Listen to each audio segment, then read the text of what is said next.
Hi friends, నమస్తే. నేను మీ Asha Jyothi. Welcome to Intibhojanam. First time మన ఛానల్లో నాన్ వెజ్ ఐటమ్ చూపిస్తున్నానండి. వంట రాని వారైనా, స్టూడెంట్స్ అయినా, ఎవరైనా ఈజీగా చేసుకోగలిగే ప్రాసెస్లో నేను ఈరోజు చికెన్ పకోడీ చూపిస్తున్నాను. అస్సలు నూనె పీల్చుకోకుండా, అలాగే టేస్ట్లో ఏమాత్రం తగ్గకుండా క్రిస్పీగా అలాగే స్పైసీగా ఉండే చికెన్ పకోడీని ఇంట్లోనే చాలా ఈజీగా తయారు చేసేసుకుందాము.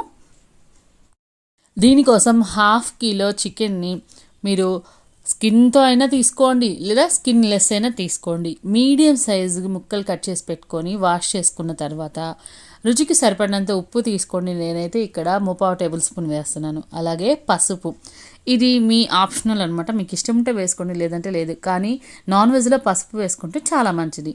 తర్వాత 1 టేబుల్ స్పూన్ ధనియాల పౌడర్ వేసుకొని సగం చెక్క నిమ్మరసం పిండుకొని బాగా కలుపుకోవాలి. ఇలా మ్యారినేషన్ చేసుకున్న చికెన్ని మీరు దాదాపు 1 అవర్ లేదంటే కనీసం అరగంట సేపు అయినా ఫ్రిడ్జ్లో పెట్టుకోవాలి.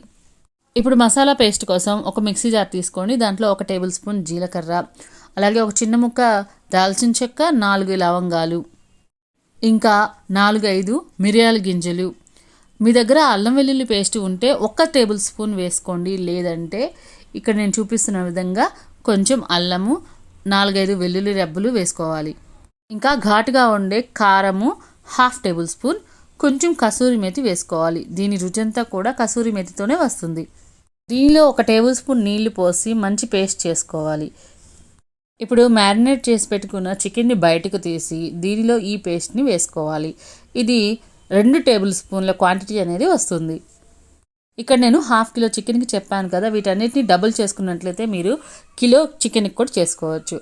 ఇప్పుడు 2 టేబుల్ స్పూన్ల మైదాని, అలాగే 2 టేబుల్ స్పూన్ల కార్న్ఫ్లోర్ని వేసుకోవాలి.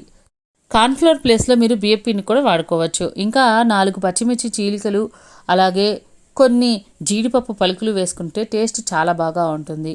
ఇప్పుడు ఫైనల్గా 1 ఎగ్ని కొట్టు వేసుకొని బాగా కలుపుకోవాలి.